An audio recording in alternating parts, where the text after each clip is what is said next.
അതിരാവിലെ സൂര്യനുദിക്കുന്നതിന് മുമ്പ് എഴുന്നേറ്റ് പ്രഭാത കർമ്മങ്ങൾ മുഴുവൻ ചെയ്ത് സ്വന്തമായി ബ്രേക്ക്ഫാസ്റ്റ് ഉണ്ടാക്കി കഴിച്ച് പ്രാക്ടീസ് ചെയ്യാനായി മൈതാനത്തിലേക്ക് ദിവസേന ഞാൻ നടന്നു പോകുമ്പോൾ ആ നാട്ടിൽ ഒരാൾ പോലും എഴുന്നേറ്റിരുന്നില്ല. അതിരാവിലെ സൂര്യനുദിക്കുന്നതിന് മുമ്പ് എഴുന്നേറ്റ് പ്രഭാത കർമ്മങ്ങൾ ചെയ്തു കഴിഞ്ഞ് പ്രാക്ടീസ് ചെയ്യാനായി ഞാൻ മൈതാനത്തിലേക്ക് എത്തുമ്പോൾ ആ മൈതാനത്ത് ഒരാൾ പോലും ഉണ്ടായിരുന്നില്ല. അങ്ങനെ എൻ്റെ കൂടെയുള്ള സഹകളിക്കാർ പ്രാക്ടീസ് ചെയ്യാനായി എത്തുന്നതിന് മുമ്പ് 2-3 മണിക്കൂർ ഞാൻ ഒറ്റയ്ക്ക് ദിവസേന പ്രാക്ടീസ് ചെയ്യുമായിരുന്നു. എൻ്റെ കൂടെയുള്ള സഹകളിക്കാർ വന്നതിന് ശേഷം, ഞങ്ങൾ ഒരുമിച്ച് പ്രാക്ടീസ് ചെയ്തതിന് ശേഷം, അവരെല്ലാവരും പോയതിനു ശേഷവും ഞാൻ വീണ്ടും ഒറ്റയ്ക്ക് ദിവസേന പ്രാക്ടീസ് ചെയ്യുമായിരുന്നു. കാരണം എൻ്റെ ഗെയിമിൽ എനിക്ക് ലോകത്തിലെ തന്നെ ഒന്നാമനാകണമായിരുന്നു. പിൽക്കാലത്ത് ലോകം ബാസ്കറ്റ്ബോളിൻ്റെ ദൈവം എന്ന ഓമന പേരിട്ട് വിളിച്ച മൈക്കിൾ ജോർദാൻ്റെ വാക്കുകളാണ്. നമുക്കൊരു ലക്ഷ്യമുണ്ടെങ്കിൽ, നമുക്ക് ഒരു സ്വപ്നമുണ്ടെങ്കിൽ, ഒരാഗ്രഹമുണ്ടെങ്കിൽ, ആ ആഗ്രഹത്തിന് വേണ്ടി ദിവസേന പോരാടുക എന്നുള്ളതാണ് ഡിസിപ്ലിൻ.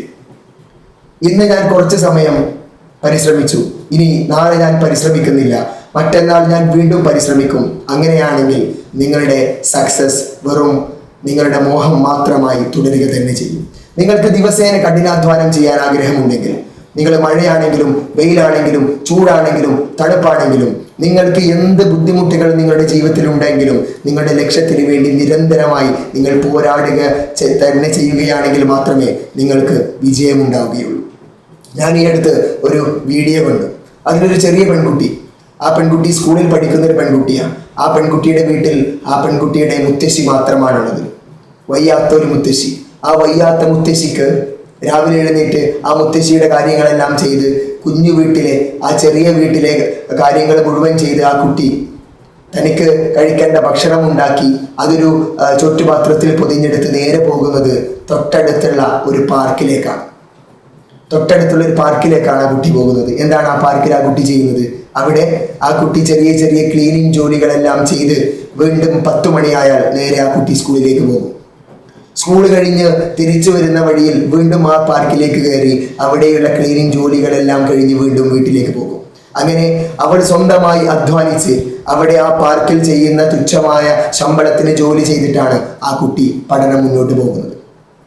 ആ കുട്ടിക്ക് പഠിക്കാനായി ഒരു സഹായഹസ്തം നീട്ടിയപ്പോൾ ആ കുട്ടി പറയുന്നുണ്ട്, എന്നേക്കാൾ യോഗ്യരായ മറ്റാരെങ്കിലും നമ്മുടെ സമൂഹത്തിൽ തന്നെ ഉണ്ടാവും, നിങ്ങൾ അവർക്കത് കൊടുത്തേക്കുക. ആ കുട്ടിക്കൊരു ലക്ഷ്യമുണ്ട്.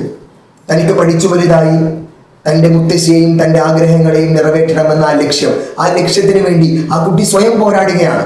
അതിന് മറ്റുള്ളവരുടെ സഹായഹസ്തമോ മറ്റുള്ളവരുടെ അല്ലെങ്കിൽ മറ്റുള്ളവരുടെ ദാനമോ ആ കുട്ടി താല്പര്യപ്പെടുന്നില്ല. ആ കുട്ടി ആ ലക്ഷ്യത്തിന് വേണ്ടി നിരന്തരമായി പോരാടിക്കൊണ്ടിരിക്കുകയാണ്. അങ്ങനെ നിങ്ങളുടെ ജീവിതത്തിൽ, നിങ്ങളുടെ പരിസരത്ത് ഒരുപാട് ആളുകളെ നിങ്ങൾക്ക് കാണാൻ പറ്റും. ഒരു മിഡിൽ ക്ലാസ്സിൽ ജനിച്ച് അല്ലെങ്കിൽ ഒരു ദരിദ്ര കുടുംബത്തിൽ ജനിച്ച് തൻ്റെ ലക്ഷ്യത്തിനായി നിരന്തരം പോരാടിക്കൊണ്ടേയിരിക്കുകയാണ്.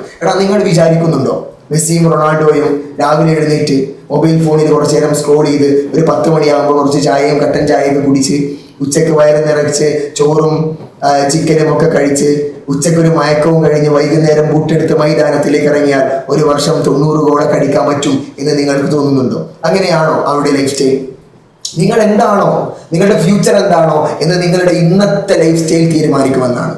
ഇന്ന് നിങ്ങൾ എന്ത് ചെയ്യുന്നു, ഇന്ന് നിങ്ങൾ എന്ത് ഭക്ഷണം കഴിക്കുന്നു, ഇന്ന് നിങ്ങൾ എന്ത് വായിക്കുന്നു, ഇന്ന് നിങ്ങൾ എന്ത് പ്രവർത്തിക്കുന്നു, ഇന്ന് നിങ്ങൾ എന്ത് ചിന്തിക്കുന്നു എന്നുള്ളത് നാളത്തെ നിങ്ങളുടെ ജീവിതത്തെ നിർണ്ണയിക്കുമെന്നാണ്. അതുകൊണ്ട് ഈ ലോകത്ത്, ഈ സൈബർ ലോകത്ത്, ഈ ഇന്റർനെറ്റിന്റെ ലോകത്ത്, ഈ സോഷ്യൽ മീഡിയയുടെ ലോകത്ത് നിങ്ങൾക്ക് എന്തെങ്കിലും സ്വന്തമായ ഒരു സ്പേസ് ഉണ്ടാവണമെങ്കിൽ നിങ്ങളുടെ സമയത്തെ, നിങ്ങളുടെ ഫോക്കസ്, നിങ്ങളുടെ ഡിസിപ്ലിൻ നിങ്ങൾ തിരിച്ചു കൊണ്ടുവരേണ്ടിയിരിക്കുന്നു. എല്ലാവരും ഡിസ്ട്രാക്റ്റഡാണ്. അവരുടേതായ ലോകത്ത്, അവരുടേതായ സോഷ്യൽ മീഡിയ ലോകത്ത് എല്ലാവരും ആലോചിച്ച് ഒരു മായിക ലോകത്ത് പറന്നു നടക്കുകയാണ്. ഈ സമയത്ത് നിങ്ങൾ ക്ലവർ ആണെങ്കിൽ, നിങ്ങൾക്ക് ബുദ്ധിയുണ്ടെങ്കിൽ, നിങ്ങളുടെ സെൽഫ് ഗോളിന് വേണ്ടി, നിങ്ങളുടെ ഡ്രീമിന് വേണ്ടി നിങ്ങൾ അധ്വാനിക്കാൻ തയ്യാറാണെങ്കിൽ 5 വർഷത്തിന് ശേഷം ഈ ലോകം നിങ്ങളുടേതായിരിക്കും. അതിനുവേണ്ടി ഇന്ന് മുതൽ നിങ്ങൾ പ്രവർത്തിച്ചു തുടങ്ങുക. നിങ്ങളുടെ ലക്ഷ്യം സെറ്റ് ചെയ്യുക. ഡിസിപ്ലിൻഡ് ആയിട്ട് ഒരു ദിവസം 1 മണിക്കൂർ വർക്ക് ചെയ്യുക, നാളെ വർക്ക് ചെയ്യാതിരിക്കുക, അങ്ങനെയല്ല. ഡിസിപ്ലിൻഡ് ആയിട്ട് കൃത്യമായി നിങ്ങൾ വർക്ക് ചെയ്താൽ ലക്ഷ്യം നിങ്ങളുടെ മുമ്പിൽ തന്നെ ഉണ്ടാകും. Stay focused and stay strong. Thank you.